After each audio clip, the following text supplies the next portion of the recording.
I thought we were in love, but it's merely lust and soul ties. It's a vicious cycle, and I promised I tried. I'm questioning my common sense because I stay wrapped up in you and it's not making any sense. When it comes to you, it feels like a hex because I can't get enough of you, especially your good sex. You know how I love it. You can make it real nasty. And when we're done, it's you, but mainly the sex that I miss. I thought we were in love. What did I miss? It has to be more to it than this. The problem is, sex isn't visual, but sex is very spiritual. God, I want out, so please give me a miracle. This is breaking me down mentally and emotionally. I feel so stuck, but when it comes to that good stuff, I just can't get enough. So I asked God, what's the next step? The best way to truly heal is to completely remove all sex. I must have self-control. I don't want this anymore. We're getting too old. I don't want to take on anyone else's demons, especially when it's empty soul ties that has no meaning.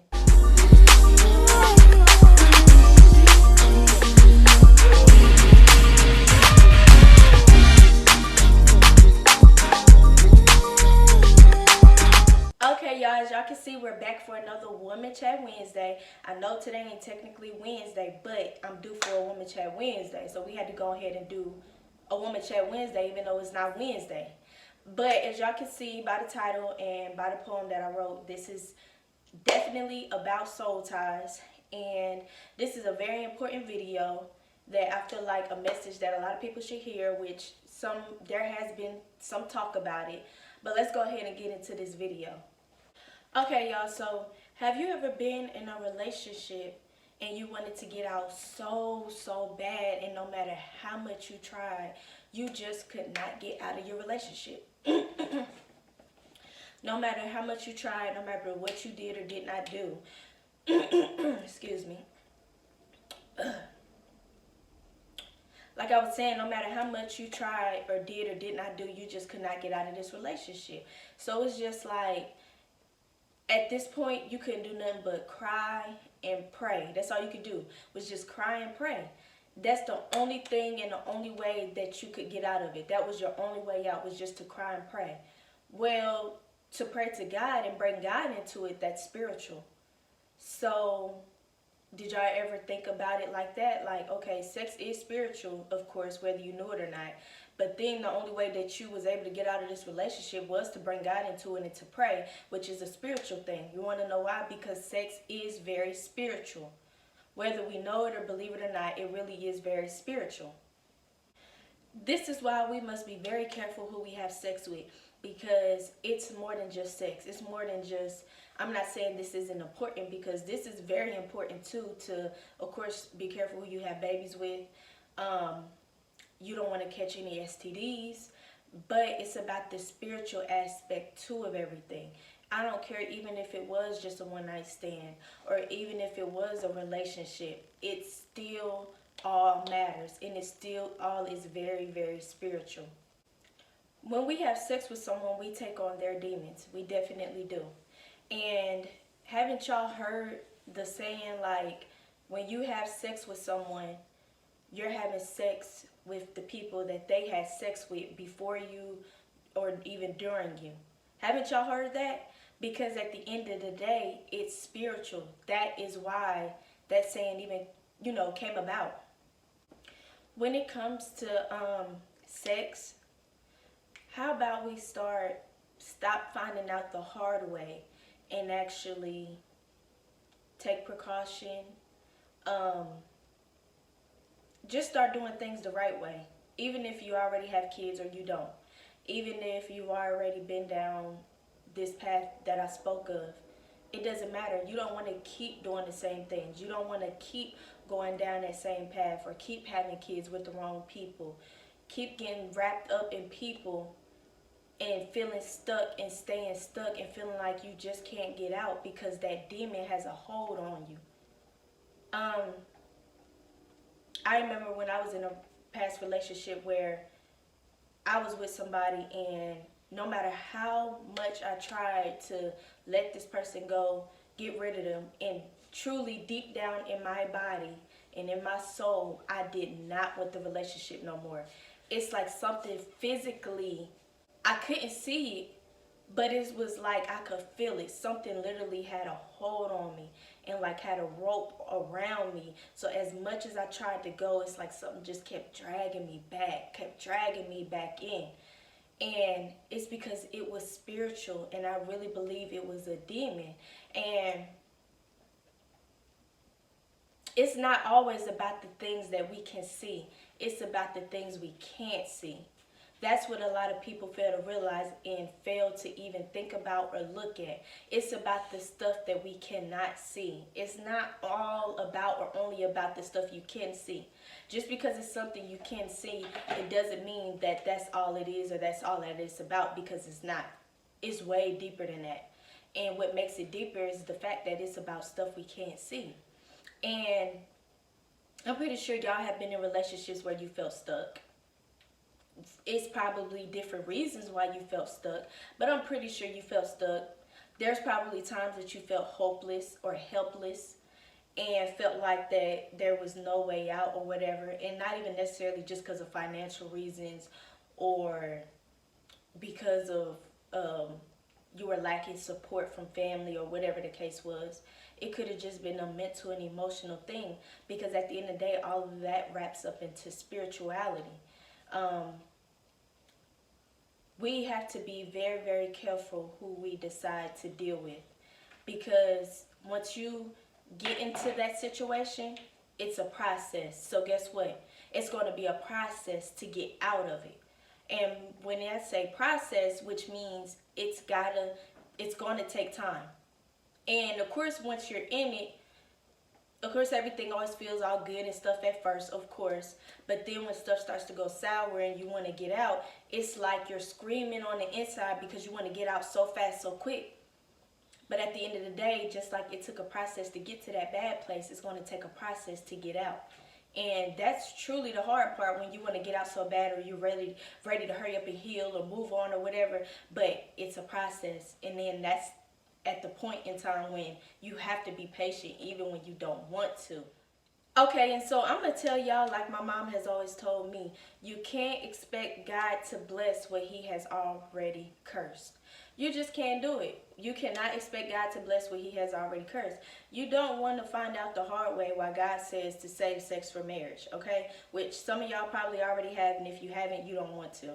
And I'm not saying that to say like you can't be blessed or your sins can't be forgiven, but like I said, you can't expect God to bless what you have already cursed, which means if you go ahead and go against what he says not to do, there is going to be consequences.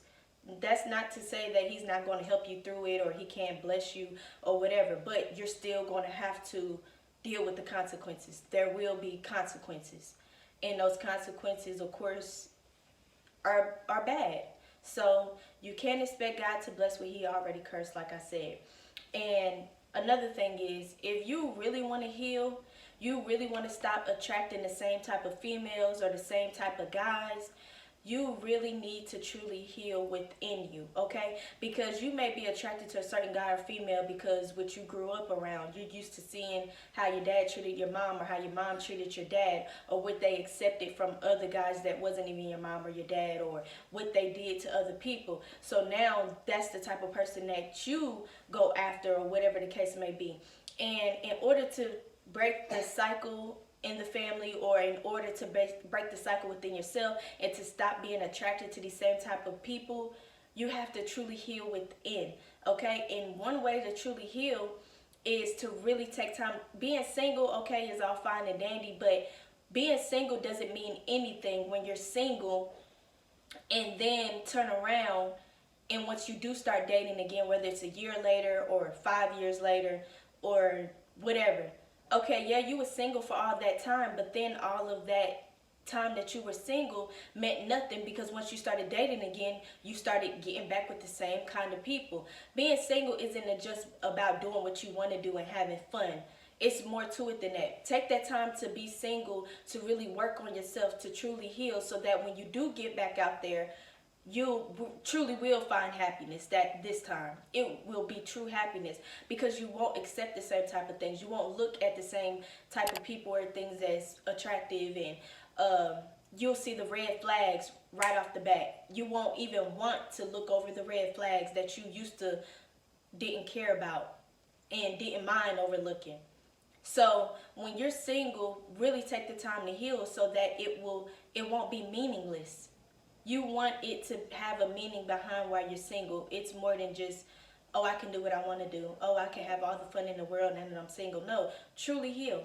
And one of the ways to truly heal is not just to take time for yourself and focus on yourself mentally and emotionally, but remove sex out of it. Because when you take sex out of it, your mind isn't clouded about certain people neither.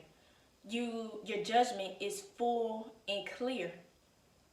So even when you do start dating and you're still not having sex, you're still abstaining from sex, your judgment on those people will be even more clear, because first of all, you're not having sex with them too early.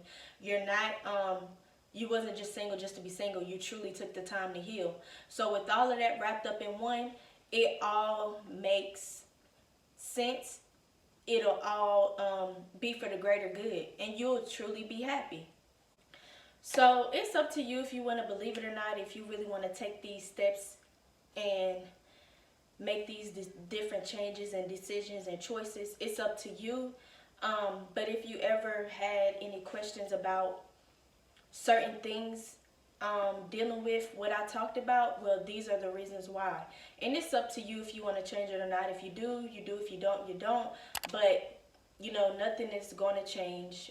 You'll still just keep going down the same paths, the same road, and you're only hurting yourself. That's all I got to say. You're only hurting yourself. Why not make the change? I mean, you don't want to keep going down a path of self-destruction and keep on destroying yourself in your own mental and emotional capacity. And, you know, so why not make the change? You really love yourself. You really don't care about moving on or whatever the case is, then you definitely should be able to make these changes. Like I said, it's all about taking care of you. Okay? This is a way that you can truly take care of you, not just for now, but even for the long run. And for when you do have kids, or even if you already have kids, this would be good for them while they're watching you, because you don't want them to end up doing the same exact thing you were doing, whether you are the dad or you are the mom. This is the best way to truly make a difference, and why not? Have you ever wondered why sex sells so much? Yes, sex definitely sells, and we all know that. And sex sells because at the end of the day, it's a spiritual thing. Of course, the devil wants us to do the opposite of what God wants us to do. And that's why he made it seem like everything that you see that involves sex, whether that's even just a female showing her body, they make it seem like it's completely okay to have, you know, a female being naked, or, you know, like these rap videos and all this other type of stuff. Y'all know what I'm talking about. That is another reason why sex sells. But yeah, because of course whatever is bad is going to be made good in this world. Whatever is good is going to be made bad in this world. There's a lot of things that they are flipping it to make it seem like it's okay, and it's not okay. It's a lot of things that they are making it seem as though it's good to do, and it's actually not good to do.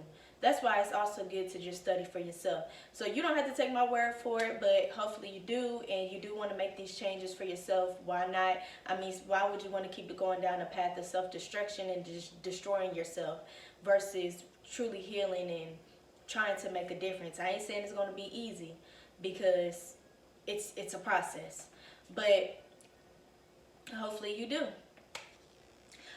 But yeah, so I guess that's all that I have for you guys today. I hope this video was very informative. I hope that you guys enjoyed it. I hope that we'll just continue to do good and be great for ourselves, especially in 2021, because we all know it's a new year coming up, and 2020 was not it. It was not the year at all for anybody. Everybody may have their different reasons why it wasn't, but it just was not a good year for nobody. I ain't ran across not one person that said 2020 was not a good year, and it's more than just because of a pandemic that was going on. That had of course, a part to play in it, but yeah, it was more reasons than that for everybody. So 2021 is going to be greater. We're going to go down a path of healing, a path of doing better for ourselves, being great for us and our kids and kids to be, and just truly wanting and being determined and motivated, y'all, for 2021. I'm speaking it for all of us, okay? So, like I said, that's all that I have for Women Chat Wednesday. Comment down below any thoughts, questions that you may have. Make sure you like this video, share, and subscribe to my video if you haven't already. And I promise I don't bite, so yes, comment and subscribe. And let's make 2020 a great year. 2021 a great year. And I'll see y'all next time, because y'all know I'm going to be coming back with another video.